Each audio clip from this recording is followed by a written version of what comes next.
বৌদি ভাই কি হবে বলো তো শেষ পর্যন্ত? আমি তো আমার মতামত জানিয়ে দিয়েছি। দেখো, আমি একটা কথা বলে দিচ্ছি, এই ছেলেকে যদি ও বিয়ে করে তাহলে আমি ওর সাথে আর কোনো সম্পর্ক রাখতে পারবো না। মা, তুমি তোমার মেয়েকে সাবধান করে দাও।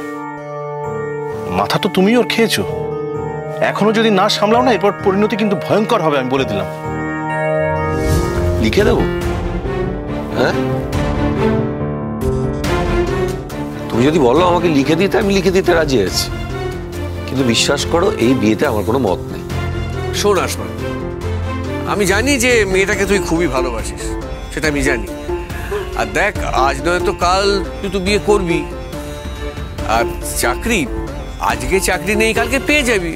এত ভালো রেজাল্ট করেছিস, চাকরি পাওয়া তো তোর সময়ের অপেক্ষা। আর সত্যি কথা বলতে কি, আমি এত বছর সংসার টানলাম আর এই কটা দিন টানতে পারবো না? আর ভেবে দেখ, মেয়েটা কিন্তু ব্রিলিয়েন্ট। হ্যাঁ, বাড়িতে বসে থাকার মেয়ে কিন্তু ও নয়। জল থই থই ভালোবাসা, সোম থেকে রবি প্রতিদিন রাত ৯টায় স্টার জলসায় ও ডিজনি প্লাস হটস্টারে।